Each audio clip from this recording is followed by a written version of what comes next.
नमस्कार दोस्तों, स्वागत है एक ज़रूरी मुद्दे पर।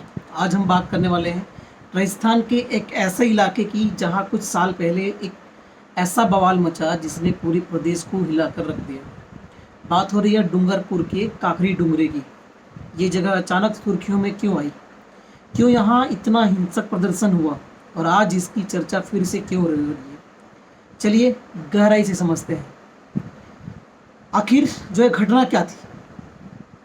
बात है साल 2018, जब राजस्थान सरकार ने शिक्षकों की भर्ती निकाली। इस भर्ती में ट्राइबल सब प्लान टीएसपी क्षेत्र के लिए भी सभी पद थे, जहां आरक्षण के लिए नियम अलग है।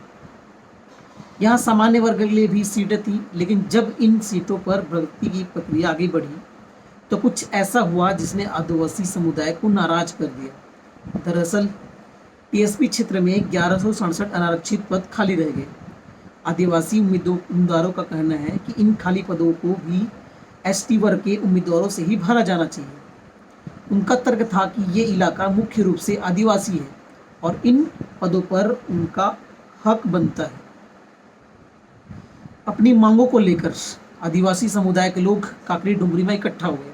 धीरे धीरे ये विरोध प्रदर्शन बड़ा होता गया। 24 सितंबर 2020 को स्थिति तब बिगड़ी जब प्रदर्शनकारियों ने नेशनल हाईवे 8 NH8 को जाम कर दिया। कई दिनों तक ये हाईवे बंद रहा, जिससे आम लोगों की परेशानी जो है बहुत बढ़ गई। लेकिन दुखद बात यह है कि प्रदर्शन धीरे धीरे हिंसक हो गया। पत्थरबाजी हुई, गाड़ियों को आग लगाई गई, सरकारी और निजी संपत्ति जो सार्वजनिक संपत्ति है उनको नुकसान पहुंचाया गया। पुलिस को लाठीचार्ज, आंसू गैस और नजारे फायरिंग भी करनी पड़ी।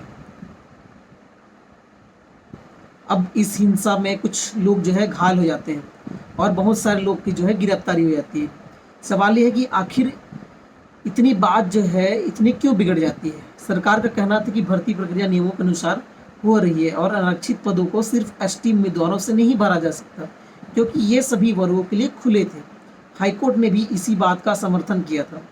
वहीं आदिवासी समुदाय का कहना था कि उनके क्षेत्र में उन्हें प्राथमिकता मिलनी चाहिए। उनका ये भी आरोप था कि सरकार उनकी मांगों को गंभीरता से नहीं ले रही है। इस पूरे मामले में राजनीतिक बयानबाजी भी खूब हुई, जिससे स्थिति और जटिल होती गई। अब बात करते हैं इस मामले में आए नए मोड़ की। हाल ही में राजस्थान सरकार के कुछ मंत्रियों और स्थानीय नेताओं ने इस काकरी डुगरी घटना से जुड़े मामलों को फिर से खोलने की बात कही है। यहाँ उन नेताओं का नाम और बयानों का संक्षिप्त जिक्र करेंगे, जैसे बाबूलाल खराड़ी और राजकुमार रोत।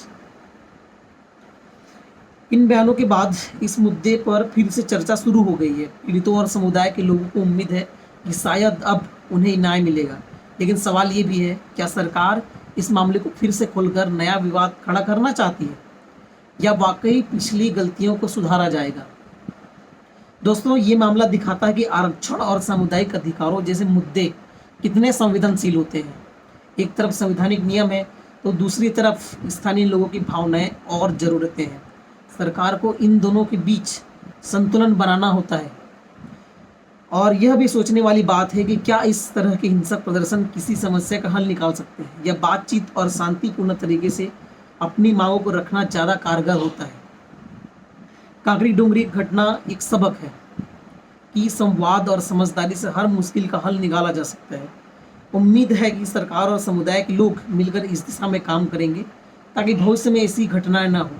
इस मुद्दे पर आपकी क्या राय है, कमेंट करके ज़रूर बताएं। और आपको यह वीडियो अगर इन्फॉर्मेटिव लगी हो और यह वीडियो जो आपको पसंद आती हो तो कृपया करके लाइक और चैनल को सब्सक्राइब कर लें। आगे की जानकारी के लिए जुड़े रहें अनफिल्टर्ड विद रूप के साथ में। Thank you.